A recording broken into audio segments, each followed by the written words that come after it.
So this is the 54th talk in the collection, and this was first published in the book Living Dhamma. So that was the talks for lay people that was collected together and distributed at the time of Luang Por Chah's funeral in 1993. So Ajahn Puriso was the translator. And it says, it's a talk given to a group of monks preparing to leave the monastery and go off wandering after their 5th year under the guidance of Ajahn Chah. Suffering on the road. At the time of the Buddha, there lived a monk who yearned to find the true way to enlightenment. He wanted to know for certain what was the correct way and what was the incorrect way to train his mind in meditation. Having decided that living in a monastery with a large group of monks was confusing and distracting, he went off wandering, looking for quiet places to meditate on his own. Living alone, he practiced continuously, sometimes experiencing periods of calm when his mind gathered itself in concentration, samadhi. At other times, not finding much calm at all. There was still no real certainty in his meditation. Sometimes he was very diligent and put forth great effort. Sometimes he was lazy. In the end, he became caught up in doubt and skepticism due to his lack of success in trying to find the right way to practice. During that time in India, there were many different meditation teachers, and the monk happened to hear about one famous teacher, Ajahn A, who was very popular and had a reputation for being skilled in meditation instruction. The monk sat down and thought it through, and decided that just in case this famous teacher really knew the correct way to enlightenment, he would find him and train under his guidance. Having received teachings, the monk returned to meditate on his own again, and found that while some of the new teachings were in line with his own views, some were different. He found that he was still constantly getting caught into doubt and uncertainty. After a while, he heard of another famous monk, Ajahn B, who was also reputed to be fully enlightened and skilled in teaching meditation. This news simply fueled further doubts and questions in his mind. Eventually his speculation drove him off in search of the new teacher. Having received fresh teachings, the monk went away to practice in solitude once more. He compared all the teachings he'd absorbed from this latest teacher with those from the first teacher, and found that they weren't the same. He compared the different styles and characters of each teacher, and found that they were also quite different. He compared everything that he had learned with his own views about meditation, and found that nothing seemed to fit together at all. The more he compared, the more he doubted. Not long after that, the monk heard excited rumours that Ajahn C was really a wise teacher. People were talking about the new teacher so much that he felt compelled to seek him out. The monk was willing to listen and try out whatever the new teacher suggested. Some things he taught were the same as the other teachers, some things not. The monk kept thinking and comparing, trying to work out why one teacher did things a certain way and another teacher did it differently. In his mind he was churning over all the information he'd accumulated on the diverse views and styles of each teacher, and when he put it together with his own views, which were completely different, he ended up with no samadhi at all. The more he tried to work out where each teacher was at, the more he became restless and agitated, burning up all his energy until he became both mentally and physically drained, utterly defeated by his endless doubting and speculation. Later the monk heard the fast-spreading news that a fully enlightened teacher named Gautama had arisen in the world. Immediately his mind was completely overwhelmed, racing twice as fast, speculating about the teacher. Just as before, he couldn't resist the urge to see the new teacher for himself, so he went to pay respects and listen to him. Gautama the Buddha expounded the Dhamma, explaining that, ultimately, it's impossible to gain true understanding and transcend doubt simply through seeking out and receiving teaching from other people. The more you hear, the more you doubt. The more you hear, the more mixed up you become. The Buddha emphasized that other people's wisdom can't cut through your doubts for you. Other people cannot let go of doubt for you. All that a teacher can do is explain the way doubts arise in the mind, and how to reflect on them. But you have to take his or her words and put them into practice until you gain insight and know for yourself. The Buddha taught that the place of practice lies within the body. Form, feelings, memories, thoughts and sense consciousness, the 5 khandhas, are your teachers. They already provide you with the basis for insight. What you still lack is a basis in mental cultivation, bhavana, and wise reflection. The Buddha taught that the only way to truly end doubt is through contemplation of your own body and mind. Just that much. Abandon the past, abandon the future. Practice knowing and letting go.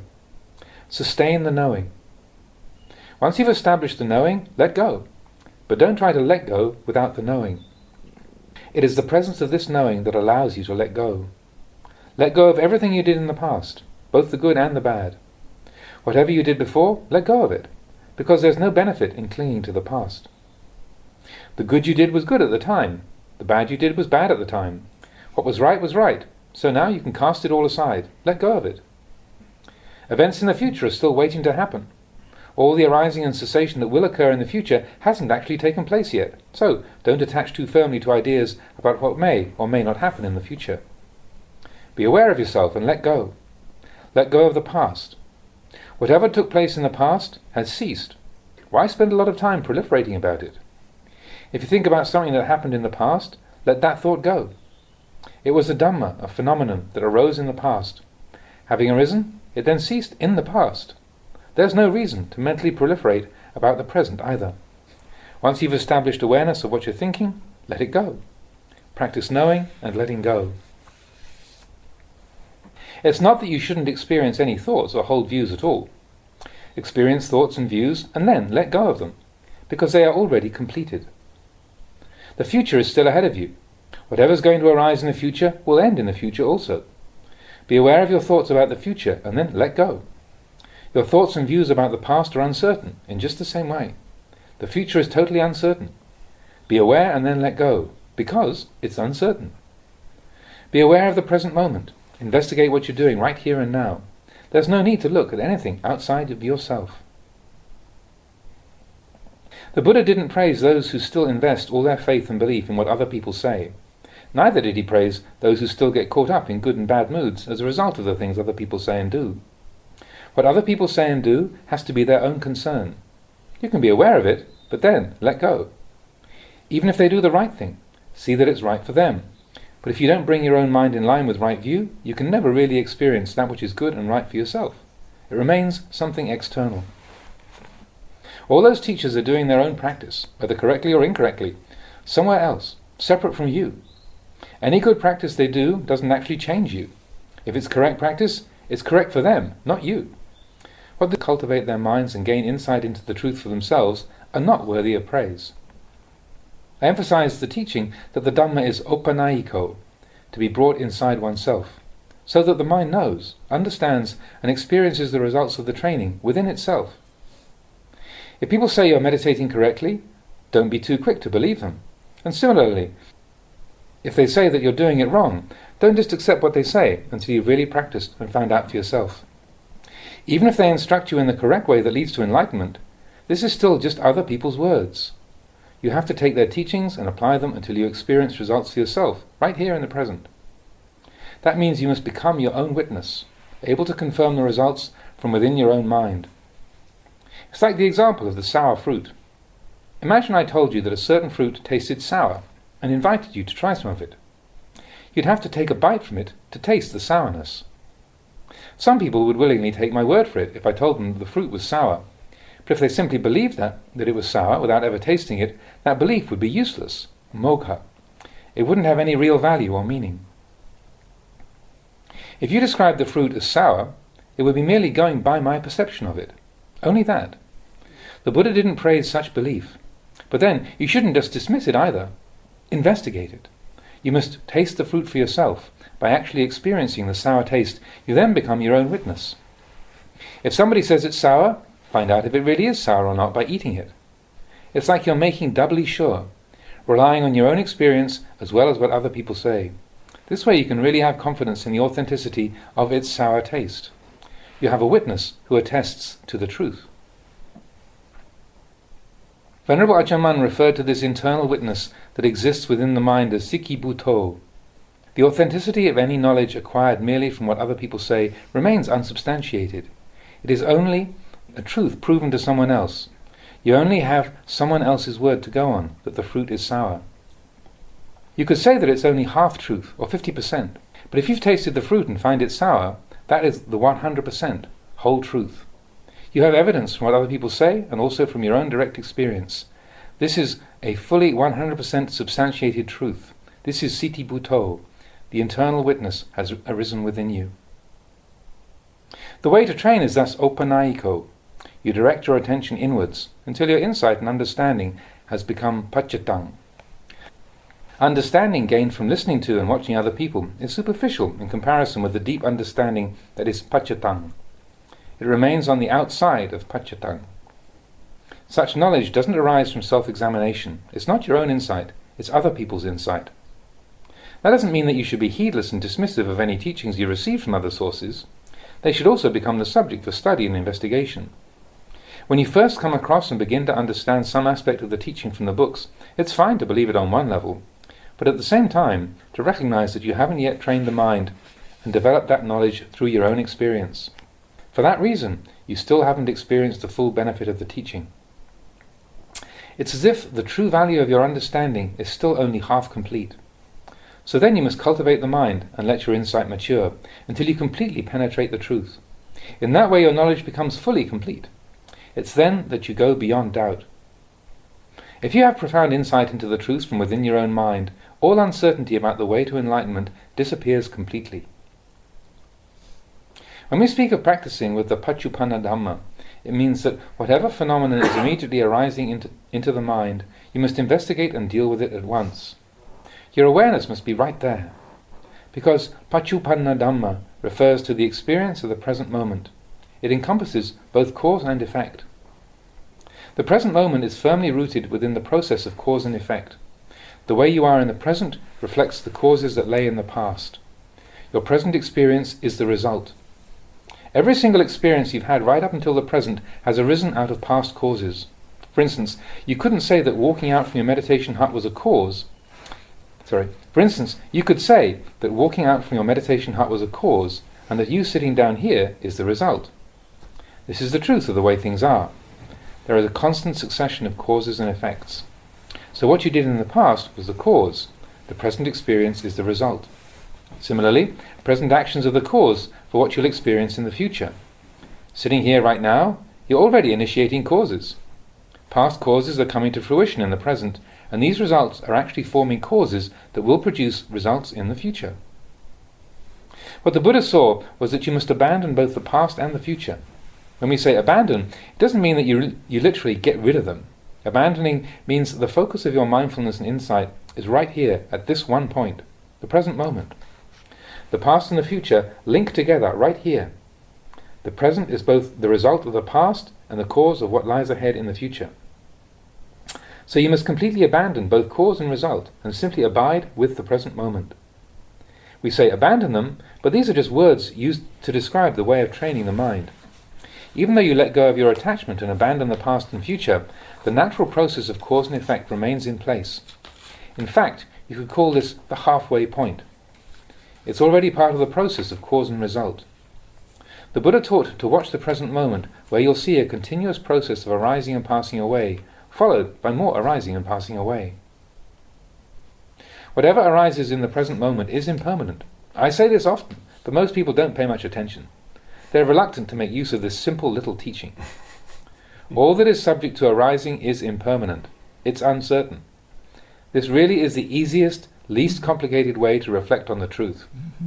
If you don't meditate on this teaching, when things actually do start to show themselves as uncertain and changeable, you don't know how to respond wisely and tend to get agitated and stirred up. Investigation of this very impermanence brings you insight, an understanding of that which is permanent. By contemplating that which is uncertain, you see that which is certain. This is the way that you have to explain it to make people understand the truth. But they tend not to understand and spend the whole time lost, rushing here and there. Really, if you want to experience true peace, you must bring the mind to that point where it is fully mindful in the present moment. Whatever happiness or suffering arises there, teach yourself that it's transient. The part of the mind that recollects that happiness and suffering are impermanent is the wisdom of the Buddha within each of you. The one who recognizes the uncertainty of phenomena is the Dhamma within you. That which is the Dhamma is the Buddha, but most people don't realize this. They see the Dhamma as something external, out there somewhere, and the Buddha as something else, over here. If the mind's eye sees all conditioned things as uncertain, then all of your problems that arise out of attaching and giving undue importance to things will disappear. Whatever way you look at it, this intrinsic truth is the only thing that is really certain. When you see this, rather than clinging and attaching, the mind lets go. the cause of the problem, the attachment, disappears, resulting in the mind penetrating the truth and merging with the Dhamma. There's nothing higher or more profound to seek other than the realization of this truth. In that way, the Dhamma is equal to the Buddha is equal to the Dhamma. This teaching that all conditioned things are uncertain and subject to change is the Dhamma. The Dhamma is the essence of the Buddha. It isn't anything else. The purpose of cultivating awareness through continuous recitation of Buddho, Buddho, that which knows, is to see this truth. When the mind becomes one-pointed through the recitation of Buddho, this supports the development of insight into the three characteristics of impermanence, anicca, suffering, dukkha, and not self, anatta. The clarity of awareness brings you to view things as uncertain and changeable. If you see this clearly and directly, the mind lets go. So when you experience any kind of happiness, you know it's uncertain. When you experience any kind of suffering, you know it's uncertain, just the same. If you go to live somewhere else, hoping it'll be better than where you are already, remember that it's not a sure thing whether you really will find what you're looking for. If you think it's best to stay here, again, it's not sure. That's just the point. With insight, you see that everything is uncertain, so that wherever you go to practice, you don't have to suffer. When you want to stay here, you stay. When you want to go elsewhere, you go, and you don't make any problems for yourself. All that doubting and vacillation about what is the right thing, that ends. It's the way of training in fixing mindfulness solely on the present moment that brings the doubts to an end. So, don't worry about the past or the future. The past has already ceased. Whatever occurred in the past has already taken place and is over and done with. It's finished. Whatever's going to arise in the future is also going to end in the future. Let go of that too. Why get worried about it? Observe the phenomena, Dhamma, arising in the present moment and notice how they're changing and unreliable. As Buddho, the knowing, matures and penetrates deeper, you gain a more profound awareness of the essential truth that all conditioned phenomena are of an impermanent nature. This is where insight deepens and allows the stability and tranquility of samadhi to strengthen and become more refined. Samadhi means the mind that is firm and stable, or the mind that is calm. There are two kinds. One kind of calm comes from practicing in a quiet place, where there are no sights, sounds, or other sensual impingements to disturb you. The mind with such calm is not free from defilements, the kilesa.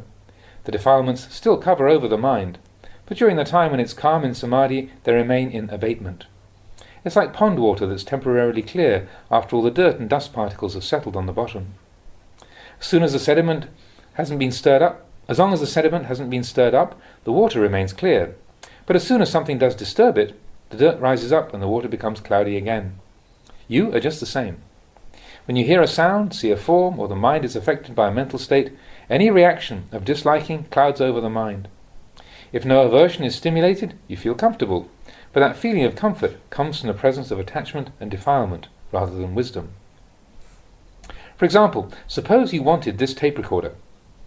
As long as this desire was unfulfilled, you'd feel a dissatisfaction. However, once you'd gone out looking and found one for yourself, you'd feel content and satisfied, wouldn't you? However, if you attached to the feeling of contentment that arose because you managed to get your own tape recorder, you would actually be creating the conditions for future suffering. You'd be creating the conditions for future suffering without being aware of it. This is because your sense of satisfaction would be dependent on you gaining a tape recorder. So as long as you still didn't possess one, you'd experience suffering. Once you acquired a tape recorder, you'd feel content and satisfied. But then, if perhaps a thief were to steal it, that sense of satisfaction would disappear with it, and you'd fall back into a state of suffering again. This is the way it is. Without a tape recorder, you suffer. With one, you're happy, but when for some reason you lose it, you become miserable again. It goes on like this the whole time. This is what is meant by samadhi that is dependent on peaceful conditions. It's uncertain, like the happiness you experience when you get what you want. When you finally get the tape recorder you've been looking for, you feel great. But what's the true cause of that pleasant feeling? It arises because your desire has been satisfied. That's all. That's as deep as that kind of happiness can reach. It's happiness conditioned by the defilements that control your mind. You aren't even aware of this. At any time somebody could come along and steal that tape recorder, causing you to fall right back into suffering again. So, that kind of samadhi only provides a temporary experience of calm. You have to contemplate the nature of the calm that arises out of serenity, samatha meditation, to see the whole truth of the matter. That tape recorder that you obtain, or anything else you possess, is bound to deteriorate, break up and disappear in the end. You have something to lose because you gained a tape recorder. If you don't own a tape recorder, you don't have one to lose. Birth and death are the same. Because there has been a birth, there has to be the experience of death. If nothing gets born, there's nothing to die. All those people who die had to be born at some time. Those who don't get born don't have to die. This is the way things are. Being able to reflect in this way means that as soon as you acquire that tape recorder, you are mindful of its impermanence, that one day it'll break down or get stolen, and that in the end it must inevitably fall apart and completely disintegrate. You see the truth with wisdom, and understand that the tape recorder's very nature is impermanent. Whether the tape recorder actually breaks or gets stolen, these are all just manifestations of impermanence. If you can view things in the correct way, you'll be able to use the tape recorder without suffering. You can compare this with setting up some kind of business in the lay life. If at first you needed to get a loan from the bank to set up the business operation, immediately you begin to experience stress. You suffered because you wanted somebody else's money. Looking for the money is both difficult and tiring, and as long as you were unsuccessful in trying to raise some, it would cause you suffering. Of course, the day you successfully managed to get a loan from the bank, you'd feel over the moon. But that elation wouldn't last more than a few hours, because, in no time at all, the interest payments on the loan would start to eat up all your profits. You wouldn't have to do so much as raise one finger, and already your money would be draining away to the bank in interest payments. Can you believe it? You'd be sitting there suffering again. Can you see this? Why is it like this? When you didn't have any money, you would suffer. When you finally receive some, you think your problems are over, but before long, the interest payments would start eating away at your funds, just leading you to more suffering. This is the way it is. The Buddha taught that the way to practice with this is to observe the present moment and develop insight into the transient nature of the body and mind. To see the truth of the Dhamma, that conditioned things simply arise and pass away, and nothing more. It's the nature of the body and mind to be that way, so don't attach or cling firmly onto them. If you have insight into this, it gives rise to much peace as a result. This is peace that comes from letting go of defilements. It arises in conjunction with the arising of wisdom. What causes wisdom to arise? It comes from contemplating the three characteristics of impermanence, suffering, and not-self, which brings you insight into the truth of the way things are. You have to see the truth clearly and unmistakably in your own mind. That is the only way to really gain wisdom. There has to be continuous, clear insight. You see for yourself that all mental objects and moods, aramana, that arise into consciousness pass away, and after that cessation there is more arising. After more arising, there is further cessation. If you still have attachment and clinging, suffering must arise from moment to moment. But if you're letting go, you won't create any suffering. When the mind clearly sees the impermanence of phenomena, this is what is meant by siti buddho, the internal witness. The mind is so firmly absorbed in its contemplation that the insight is self-sustaining. So, in the end, you can only accept as partial truths all the teachings and wisdom that you receive from others. On one occasion the Buddha gave a discourse to a group of monks and afterwards asked Venerable Sariputta, who had been listening, "Sariputta, do you believe what I've been teaching you?" "I still don't believe it, Bhante," Sariputta replied. The Buddha was pleased with this response and continued, "That's good, Sariputta. You shouldn't believe any teaching people give you too easily. A sage must contemplate thoroughly everything he hears before accepting it fully. You should take this teaching away with you and contemplate it first." Even though he'd received a teaching from the Buddha himself, Venerable Sariputta didn't immediately believe every single word of it. He was heedful of the right way to train his mind and took the teaching away with him to investigate it further. He would only accept the teaching if, after reflecting upon the Buddha's explanation of the truth, he found that it stimulated the arising of wisdom in his own mind, and this insight made his mind peaceful and unified with the Dhamma. The understanding that arose must lead to the Dhamma becoming fixed within his own mind. It had to be in accordance with the truth of the way things are.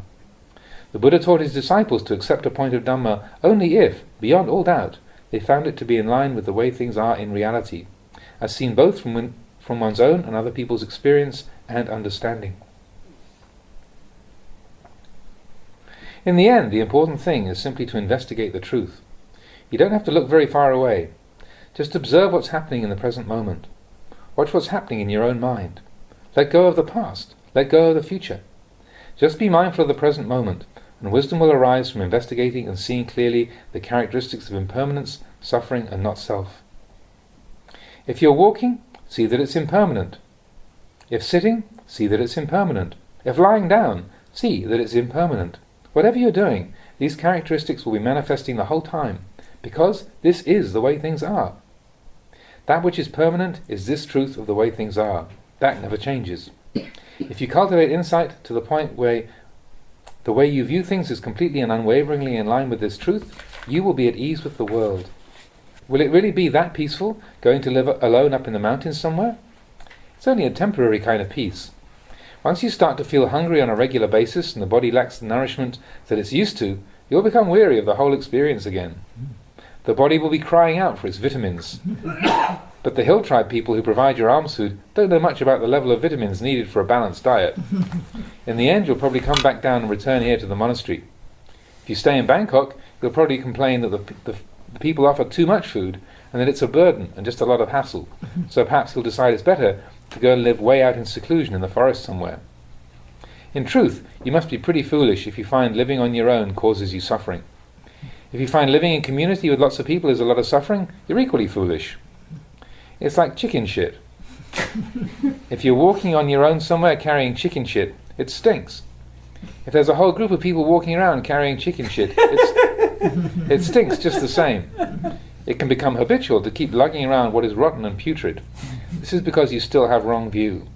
But for someone with right view, although they might be quite correct to think that living in a large community isn't very peaceful, they would still be able to gain much wisdom from the experience. For myself, teaching large numbers of monks, nuns and lay people has been a great source of wisdom for me. In the past I had fewer monks living with me, but then as more lay people came to visit and the resident community of monks and nuns grew in size, I was exposed to much more, because everybody has different thoughts, views and experiences. My patience, endurance and tolerance matured and strengthened as it was stretched to its very limits. When you keep reflecting, all such experience can be of benefit to you. But if you don't understand the truth of the way things are, at first you might think that living alone is best. Then after a while, you might get bored with it. So then you might think that living in a large community is better. Or perhaps you might feel that being in a place where there's only a little food offered is the ideal. You might decide that a plentiful supply of food is actually the best and that little food is no good at all. Or you might change again and conclude that too much food is a bad thing. In the end, most people just remain forever caught up in views and opinions because they don't have enough wisdom to decide for themselves. So, try to see the uncertainty of things. If you're in a large community, it's uncertain. If you're living with just a small group, it's also not a sure thing. Don't attach to or cling to views about the way things are. Put effort into being mindful of the present moment. Investigate the body, penetrating deeper and deeper inside. The Buddha taught monks and nuns to find a place to live and train where they are at ease, where the food is suitable, the company of fellow practitioners, the Kalyanamitta is suitable, and the lodgings are comfortable. But actually, finding a place where all these things are just right and suited to your needs is difficult. So at the same time, he also taught that wherever you go to live, you might have to encounter some discomfort and put up with things that you don't like. For instance, how comfortable is this monastery? If the lay people made it really comfortable for you, what would it be like? Every day they'd be at your service to bring you hot and cold drinks, just as you wish, and all the sweets and treats that you could eat. They'd be polite and praise you, saying all the right things. That's what having good lay support is like, isn't it? Some monks and nuns like it that way. The lay supporters here are really great. It's really comfortable and convenient. In no time at all, the whole training in mindfulness and insight just dies. That's how it happens. What's really comfortable and suitable for meditation can mean different things to different people. Once you know how to make your own mind content with what you have, then wherever you go, you'll feel at ease. If you have to stay somewhere that would perhaps not be your first choice, you still know how to remain content while you train there. If it's time to go elsewhere, then you're content to go. You don't have any worries about these external things. If you don't know very much, things can be difficult. If you know too much, it can also bring you a lot of suffering. Everything can be a source of discomfort and suffering.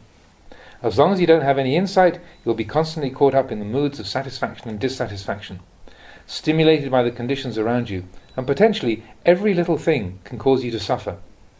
Wherever you go, the meaning of the Buddha's teaching remains correct, but it's the Dhamma in your own mind that is still not correct. Where will you go to find the right conditions for practice? Maybe such and such a monk has got it right and is really practicing hard with the meditation. As soon as the meal is finished, he hurries away to meditate. All he does is practice developing his samadhi. He's really dedicated and serious about it. Or maybe he isn't so dedicated, because you can't really know. If you really practice wholeheartedly for yourself, you're certain to reach peace of mind.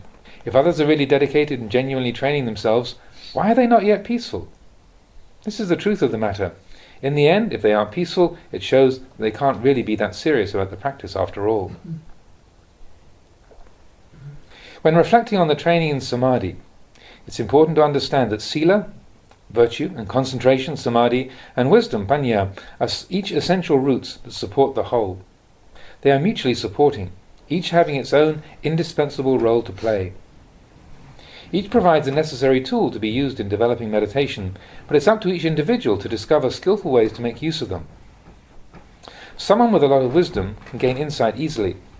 Someone with little wisdom gains insight with difficulty. Someone without any wisdom won't gain any insight. Two different people might be following the same way of cultivating the mind, but whether they actually gain insight into the Dhamma will depend on the amount of wisdom each has. If you go to observe and train with different teachers, you must use wisdom to put what you see into perspective. How does this Ajahn do it? What's that Ajahn style like? You watch them closely, but that's as far as it goes.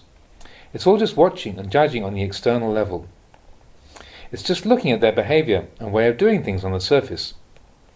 If you simply observe things on this level, you'll never stop doubting. Why does that teacher do it this way? Why does this teacher do it another way? In that monastery, the teacher gives lots of talks. Why does the teacher in this monastery give so few talks? In that other monastery, the teacher doesn't even give any talks at all. It's just crazy when the mind proliferates endlessly, comparing and speculating about all the different teachers. In the end, you simply wind yourself up into a mess. You must turn your attention inward and cultivate for yourself. The correct thing to do is focus internally on your own training, as this is how right practice, samapatipada, develops. You simply observe different teachers and learn from their example, but then you have to do it yourself. If you contemplate at this more subtle level, all that doubting will stop. There was one senior monk who didn't spend a lot of time thinking and reflecting about things. He didn't give much importance to thoughts about the past or the future, because he wouldn't let his attention move away from the mind itself. He watched intently what was arising in his awareness in the present moment. Observing the mind's changing behavior and different reactions as it experienced things, he wouldn't attach importance to any of it, repeating the teaching to himself, "It's uncertain, it's not a sure thing." If you can teach yourself to see impermanence in this way, it won't be long before you gain insight into the Dhamma. In fact, you don't have to run after the proliferating mind. Really, it just moves around on its own enclosed circuit. It spins around in circles. This is the way that your mind works. It's samsara vata, the endless cycle of birth and death. This completely encircles the mind. If you tried pursuing the mind as it spins around, would you be able to catch it? It moves so fast. Would you even be able to keep up with it? Try chasing after it and see what happens. What you need to do is stand still at one point and let the mind spin around the circuit by itself. Imagine the mind as a mechanical doll which was able to run around. If it began running faster and faster until it was running at full speed, you wouldn't be able to run fast enough to keep up with it. But actually, you wouldn't need to run anywhere. You could just stand still in one place and let the doll do the running. If you were to stand still in the middle of the circuit without chasing after it, you'd be able to see the doll every time it ran past you and completed a lap. In fact, if you did try running after it, the more you tried to chase after and catch it, the more it would be able to elude you. So, as far as going on Tudong is concerned, I both encourage it and discourage it at the same time. If the practitioner already has some wisdom in the way of training, there should be no problem. However, there was one monk I knew who didn't see it as necessary to go on Tudong into the forest. He didn't see Tudong as a matter of travelling anywhere. Having thought about it, he decided to stay and train in the monastery, vowing to undertake 3 of the Dhutanga practices and keep them strictly, without going anywhere. He felt it wasn't necessary to make himself tired walking long distances with the heavy weight of his monk's alms bowl, robes and other requisites slung over his shoulder. His way was quite a valid one too.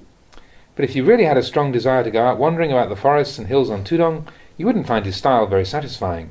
In the end, if you have clear insight into the truth of things, you only need to hear one word of the teaching, and that'll bring you deep and penetrating insight. Another example I could mention is that a young novice I once encountered wanted to practice living in a cemetery, completely alone. As he was still more or less a child, hardly into his teens, I was quite concerned for his well-being, and kept an eye on him to see how he was doing. In the morning he would go an alms round in the village, and afterwards bring his food back to the cremation ground, where he would eat his meal alone, surrounded by the pits where the corpses of those who hadn't been burned were buried. Every night he would sleep quite alone next to the remains of the dead. After I'd been staying nearby for about a week, I went along to check and see how he was. On the outside, he seemed at ease with himself, so I asked him, "So, you're not afraid staying here then?" "No, I'm not afraid," he replied. "How come you're not frightened?" "Well, it seems to me unlikely that there's anything much to be afraid of." All it needed was this one simple reflection for the mind to stop proliferating. That novice didn't need to think about all sorts of different things that would merely complicate the matter. He was cured straight away. His fear vanished. You should try meditating in this way. I say that whatever you're doing, whether standing, walking, coming or going, if you sustain mindfulness without giving up, your samadhi won't deteriorate. It won't decline. If there's too much food, you say that it's suffering and just trouble. What's all the fuss about? If there's a lot, just take a small amount and leave the rest for everybody else. Why make so much trouble for yourself over this? It's not peaceful. What's not peaceful? Just take a small portion and give the rest away. But if you're attached to the food and feel bad about giving it up to others, then of course you'll find things difficult. If you're fussy and you want to have a taste of this and a taste of that, but not so much as something else, you'll find that in the end you've chosen so much food that you've filled the bowl to the point where none of it tastes very delicious anyway. So you end up attaching to the view that being offered a lot of food is just distracting and a load of trouble. Why get so distracted and upset? It's you who are letting yourself get stirred up by the food. Does the food itself ever get distracted and upset? Mm-hmm. It's ridiculous. Mm-hmm. You are getting all worked up over nothing. When there are a lot of people coming to the monastery, you say, "It's disturbing." Where's the disturbance? Actually, following the daily routine and the ways of training is fairly straightforward. You don't have to make a big deal out of this. You go an alms round, come back and eat the meal. You do any necessary business and chores, training yourself with mindfulness, just get on with things. You make sure you don't miss out on the various parts of the monastic routine. When you do the evening chanting, does your cultivation of mindfulness really collapse? If simply doing the morning and evening chanting causes your meditation to fall apart, it surely shows that you haven't really learnt to meditate anyway. In the daily meetings, the bowing, chanting praise to the Buddha, Dhamma, Sangha and everything else you do are extremely wholesome activities. So can they really be the cause for your samadhi to degenerate? If you think that it's distracting going to meetings, look again. It's not the meetings that are distracting and unpleasant, it's you. If you let unskillful thinking stir you up, then everything becomes distracting and unpleasant. Even if you don't go to the meetings, you end up just as distracted and stirred up. You have to learn how to reflect wisely and keep your mind in a wholesome state. Everybody gets caught into such states of confusion and agitation, particularly those who are new to the training. What actually happens is that you allow your mind to go out and interfere with all these things and stir itself up. When you come to train with a monastic community, determine for yourself just to stay there and keep practicing. Whether other people are training in the correct way or the wrong way is their business. Keep putting effort into the training, following the monastic guidelines and helping each other with any useful advice you can offer. Anyone who isn't happy training here is free to go elsewhere. If you want to stay, then go ahead and get on with the practice. It has an extremely beneficial effect on the community if there is one of the group who is self-contained and solidly training himself. The other monks around will start to notice and take example from the good aspects of that monk's behavior. They will observe him and ask themselves how it is that he manages to maintain a sense of ease and calm while training himself in mindfulness. The good example provided by that monk is one of the most beneficial things he can do for his fellow beings. If you're a junior member of a monastic community, training with a daily routine and keeping to rules about the way things are done, you have to follow the lead of the senior monks and keep putting effort into the routine. Whatever the activity is, you do it, and when it's time to stop, you finish. You say those things that are appropriate and useful, and train yourself to refrain from speech that is inappropriate and harmful. Don't allow that kind of speech to slip out. There's no need to take lots of food at the mealtime. Just take a few things and leave the rest. When you see that there's a lot of food, the tendency is to indulge and start picking a little of this and trying a little of that, and that way you end up eating everything that's been offered. When you hear the invitation, please take some of this, Ajahn, please take some of that, Venerable, if you're not careful, it'll just stir up the mind. The thing to do is to let go. Why get involved with it? You think that it's the food stirring you up, but the real root of the problem is that you let the mind go out and meddle with the food. If you can reflect and see this, you should make life a lot easier. The problem is, you don't have enough wisdom. You don't have enough insight to see how the process of cause and effect works. Actually, when I was on the road in the past, when it was necessary, I was even prepared to stay in one of the village or city monasteries. In the course of your travels, when you're alone and have to pass through different monastic communities that have varying standards of training and discipline, recite the verse to yourself, Suddhi asuddhi pachatang. The purity or impurity of one's virtue is something one knows for oneself. Chant this both as a protection and as a guideline for reflection. You might end up having to rely on your own integrity in this way. When you're moving through an area you haven't been to before, you might have to make a choice over the place you're going to stay for the night. The Buddha taught that monks and nuns should live in peaceful places. So, depending on what's available, you should try and find a peaceful place to stay and meditate. If you can't find a really quiet place, you can, as second best, at least find a place where you're able to be at peace internally. So, if for some reason it's necessary to stay in a certain place, you must learn how to live there peacefully, without letting craving overcome the mind. If you then decide to leave that monastery or forest, don't leave because of craving. Similarly, if you're staying somewhere, don't stay there because of craving. Understand what's motivating your thinking and actions. It's true that the Buddha advised monastics to lead a lifestyle and find living conditions that are conducive to peace and suitable for meditation, but how will you cope on those occasions when you can't find a peaceful place? In the end, the whole thing could just drive you crazy. Where will you go next? Stay right where you are. Stay put and learn to live in peace. Train yourself until you're able to stay and meditate in the place you are in. The Buddha taught that you should know and understand proper time and place according to conditions. He didn't encourage monks and nuns to roam about all over the place without any real purpose. Certainly, he recommended that we find a suitable, quiet place, but if that's not possible, it might be necessary to spend a few weeks or a few months in a place that isn't so quiet or suitable. What would you do then? You'd probably just die from the shock of it. So learn to know your own mind and know your intentions. In the end, travelling around from place to place is only that much. When you move on somewhere else, you tend to find more of the same of what you left behind, and you're always doubting about what might lie ahead at the next place. Then, before you know it, you could find yourself with malaria or some other unpleasant illness, and you have to find a doctor to treat you, give you drugs and injections. In no time at all, your mind will be more agitated and distracted than ever. Actually, the secret to successful meditation is to bring your way of viewing things in line with the Dhamma. The important thing is to establish right view, samadhi, in the mind. It isn't anything more complicated than that, but you have to keep putting forth effort to investigate and seek out the correct way for yourself. Naturally, this involves some difficulty, because you still lack maturity of wisdom and understanding. So, what do you think you'll do? Try giving Tudong a go and see what happens. You might get fed up with wandering about again. It's never a sure thing. Or maybe you're thinking that if you really get into the meditation, you won't want to go on Tudong, because the whole proposition will seem uninteresting. But that perception is uncertain. You might feel totally bored with the idea of going on Tudong, but that can always change, and it might not be too long before you start wanting to go off, moving about again. Or you might just want to stay out on Tudong indefinitely and continue to wander from place to place with no time limits or any fixed destination in mind. Again, it's uncertain. This is what you have to reflect upon as you meditate.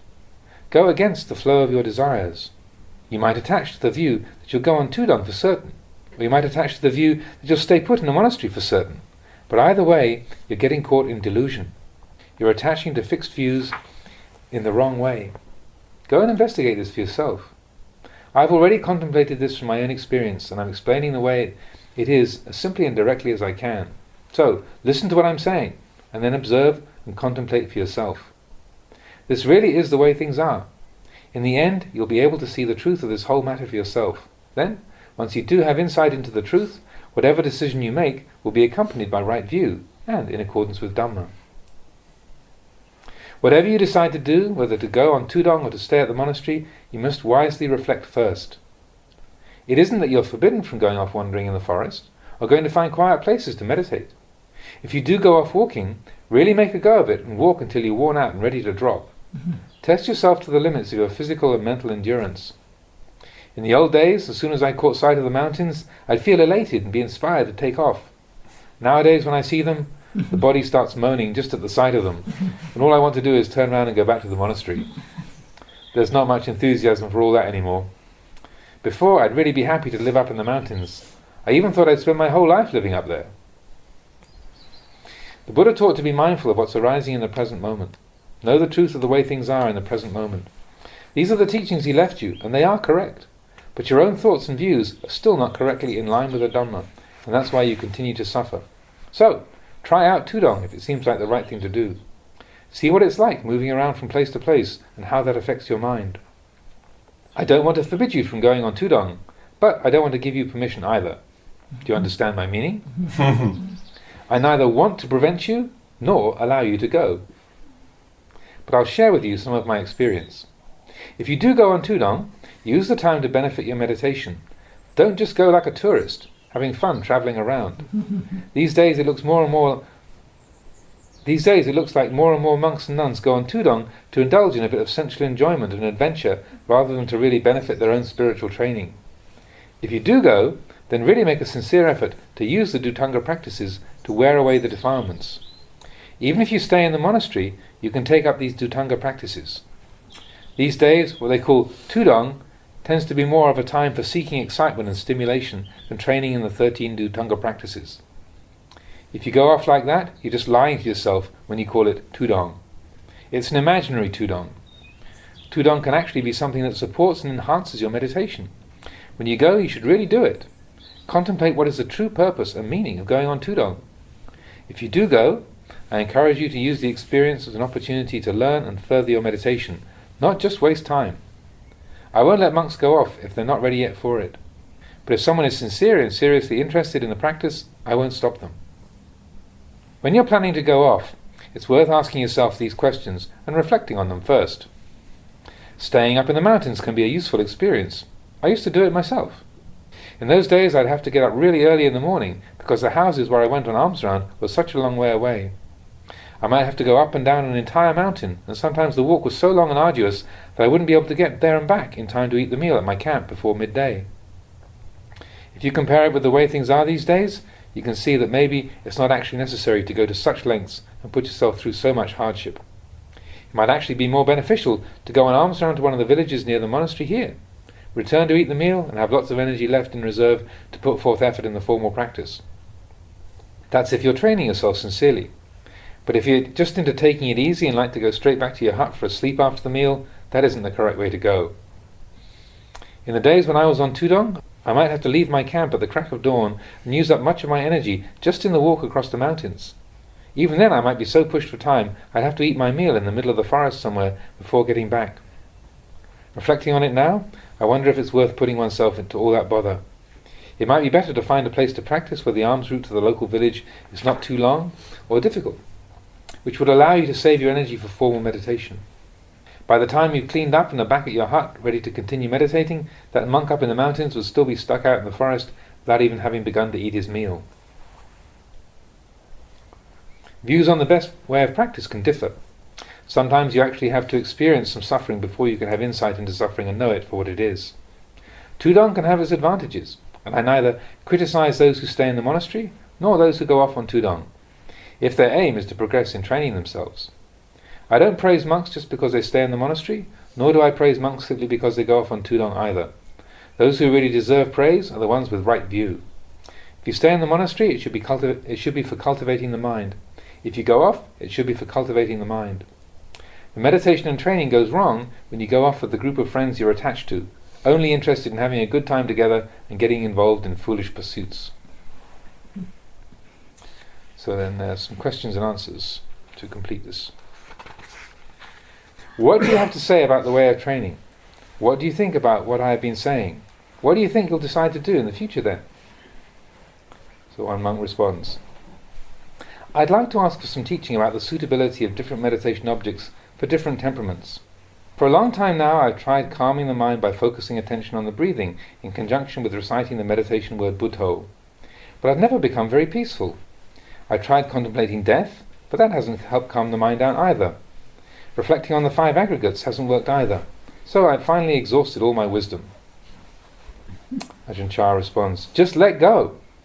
If you've exhausted all your wisdom, you must let go. He responds, as soon as I begin to experience a little bit of calm during sitting meditation, a multitude of memories and thoughts immediately springs up and disturbs the mind. Ajahn Chah responds, that's just the point. It's uncertain. Teach yourself that it's not certain. Sustain this reflection on impermanence as you meditate. Every single sense object and mental state that you experience is impermanent, without exception. Keep this reflection present in the mind constantly. In the course of meditation, reflect that the distracted mind is uncertain. When the mind does become calm with samadhi, it's uncertain, just the same. The reflection on impermanence is the thing that you should really hold on to. You don't need to give too much importance to anything else. Don't get involved with the things that arise in the mind. Let go. Even if you're peaceful, you don't need to think about it too much. Don't take it too seriously. Don't take it too seriously if you're not peaceful either. Vinyanang anicchang. Have you ever read that anywhere? It means sense consciousness is impermanent. Have you ever heard that before? How should you train yourself in relationship to this truth? How should you contemplate when you find that both peaceful and agitated mind states are transient? The important thing is to sustain awareness of the way things are. In other words, know that both the calm mind and the distracted mind are uncertain. Once you know this, how will you view things? Once this understanding is implanted in the mind, whenever you experience peaceful states, you know that they are transient. And when you experience agitated states, you know that they are transient also. Do you know how to meditate with this kind of awareness and insight? The monk responds, I don't know. Ajahn Chah replies, investigate impermanence. How many days can those tranquil mental states really last? Sitting meditation with a distracted mind is uncertain. When the meditation brings good results and the mind enters a state of calm, that's also uncertain. This is where insight comes. What's there left for you to attach to? Keep following up on what's happening in the mind. As you investigate, keep questioning and prodding, probing deeper and deeper into the nature of impermanence. Sustain your mindfulness right at this point. You don't have to go anywhere else. In no time at all, the mind will calm down, just as you want it to. The reason practicing with the meditation word Buddho doesn't make the mind peaceful, or practicing mindfulness of breathing doesn't make the mind peaceful, is because you're attaching to the distracted mind. When reciting Buddho, or concentrating on the breath and the mind still hasn't calmed down, reflect on uncertainty, and don't get too involved with whether the state of mind is peaceful or not. Even if you enter a state of calm, don't get too involved with it, because it can delude you and cause you to attach too much meaning and importance to that state. You have to use some wisdom when dealing with the deluded mind. When it's calm, you simply acknowledge the fact and take it as a sign that the meditation is going in the right direction. If the mind isn't calm, you simply acknowledge the reality that the mind is confused and distracted. But there's nothing to be gained from refusing to accept the truth and trying to struggle against it. When the mind is peaceful, you can be aware that it's peaceful, but remind yourself that any peaceful state is uncertain. When the mind is distracted, you observe the lack of peace and know that it is just that. The distracted state of mind is equally as prone to change as a peaceful one. If you've established this kind of insight, the attachment to the sense of self collapses as soon as you begin to confront it and investigate. When the mind is agitated, the moment you begin to reflect on the uncertainty of that state, the sense of self is blown up out of attachment and begins to deflate. It tilts to one side like an inflatable boat that's been punctured. As the air rushes out of the boat, it starts to capsize, and similarly, the sense of self collapses. Try it out for yourself. The trouble is that usually you fail to catch your deluded thinking fast enough. As it arises, the sense of self immediately forms around the mental agitation, but as soon as you reflect on its changing nature, the attachment collapses. Try looking at this for yourself. Keep questioning and examining deeper and deeper into the nature of attachment. Normally, you fail to stop and question the agitation in the mind, But you must be patient and feel your way. Let the agitated proliferation run its course, and then, slowly, continue to feel your way. You're more used to not examining it, so you must be determined to focus attention on it. Be firm, and don't give it any space to stay in the mind. But when I give talks, you usually burst out complaining in frustration. All this old Ajahn ever talks about is impermanence and the changing nature of things. From the first moment, you can't stand hearing it, and you want to flee somewhere else. Lumpur only has one teaching, that everything is uncertain.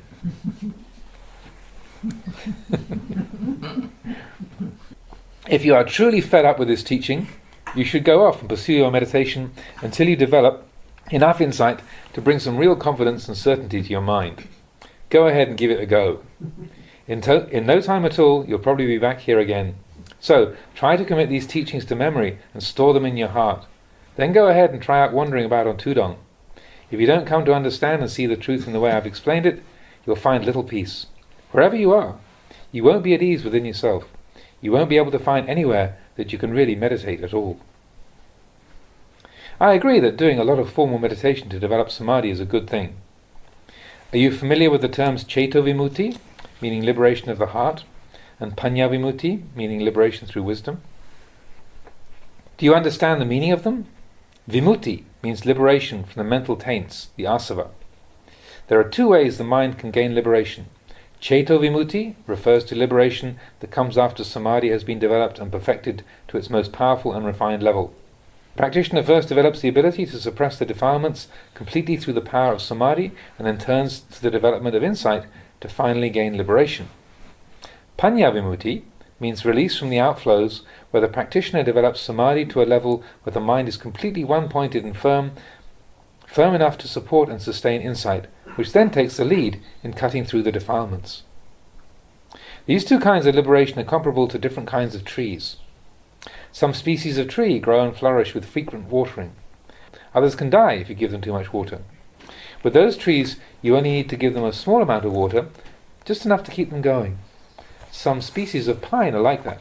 If you overwater them, they just die. You only need to give them a little water once in a while. Strange, isn't it? Look at this pine tree. It appears so dry and parched that you wonder how it manages to grow. Think about it. Where does it get the water it needs to survive and produce those big, lush branches? Other kinds of trees would need much more water to grow to a similar size. Then there are those kinds of plants that they put into pots and hang up in different places with the roots dangling in mid-air. You think they just die, but very quickly the leaves grow longer and longer with hardly any water at all. If they were just the ordinary kinds of plants that grow on the ground, they'd probably just shrivel up. It's the same with these two kinds of release. Do you see it? It's just that they naturally differ in this way. Vimutti means liberation. Ceto Vimutti is liberation that comes from the strength of mind that has been trained in samadhi to the maximum level. It's like those trees that need lots of water to flourish. The other kinds of trees only need a small amount of water. With too much water, they just die. It's their nature to grow and thrive, requiring only small amounts of water. So the Buddha taught that there are two kinds of liberation from the defilements, Ceto Vimutti and Panya Vimutti. To gain liberation, it requires both wisdom and the power of samadhi. Is there any difference between samadhi and wisdom? A bhikkhu responds, no. Lumpur answers, why do they give them different names? Why is there this split between Ceto Vimutti and Panya Vimutti? It's just a verbal distinction. That's right. Do you see it?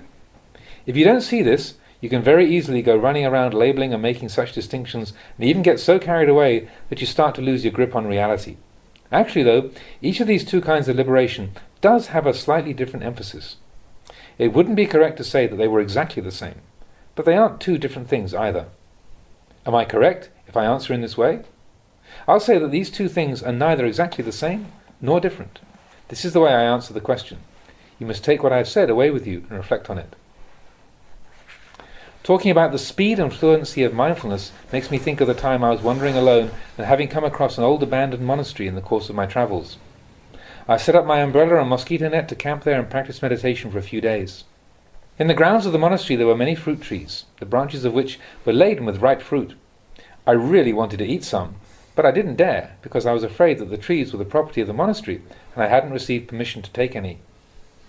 Later on, a villager came by with a basket, and seeing that I was staying there, asked me for permission to pick the fruit. Perhaps they asked me because they thought that I was the owner of the trees. Reflecting on it, I saw that I had no real authority to give them permission to take the fruit, but that if I forbade them, they would criticize me as being possessive and stingy with the monastery's fruit trees. Either way, there would be some harmful results. So I replied to the layperson, "Even though I'm staying in this monastery, I'm not the owner of the trees. I understand you want some of the fruit. I won't forbid you from taking any, but I won't give you permission either. So it's up to you." That's all it needed. They didn't take any. Speaking in this way was actually quite useful. I didn't forbid them, but I didn't give them permission either. So there was no sense of being burdened by the matter. This was the wise way to deal with such a situation. I was able to keep one step ahead of them. Speaking that way produced good results then, and it's still a useful way of speaking to this day. Sometimes if you speak to people in this unusual manner, it's enough to make them wary of doing something wrong. What do they mean by temperament, charita? The bhikkhu responds, "Temperament? I'm not sure how to answer that." Lumpur replies, "The mind is one thing, temperament is another, and the wisdom faculty another. So, how do you train with this? Contemplate them. How do they talk about them? There is the person of lustful temperament, hateful temperament, deluded temperament, intelligent temperament, and so on. Temperament is determined by those mental states within which the mind attaches and conceals itself most often. For some people it's lust, for others it's aversion. Actually, these are all just verbal descriptions of the characteristics of the mind, but they can be clearly distinguished from each other. So, you've been a monk for 6 years already. You've probably been running after your thoughts and moods long enough. You've already been chasing them for many years. There are quite a few monks who want to go and live alone, and I've got nothing against it. If you want to live alone, then give it a go. If you're living in a community, stick with it. Neither is wrong, if you don't reflect in the wrong way. If you're living alone and caught into wrong thinking, that'll prevent you from benefiting from the experience. The most appropriate kind of place for practicing meditation is somewhere quiet and peaceful. But when a suitably peaceful place is not available, if you're not careful, your meditation practice will just die. You'll find yourself in trouble. So be careful not to scatter your energy and awareness by seeking out too many different teachers, different techniques, or places to meditate. Gather together your thoughts and focus your energy. Turn attention inwards and sustain awareness on the mind itself. Use these teachings to observe and investigate the mind over a long period of time. Don't discard them. Keep them with you as a subject for reflection. Look at what I've been saying about all conditioned things being subject to change. Impermanence is something to investigate over time. It won't take long before you gain clear insight into it. One teaching a senior monk gave me when I was new to meditation that has stuck with me simply is to go ahead and train the mind. The important thing is not to get caught up in doubting. That's enough for now. A1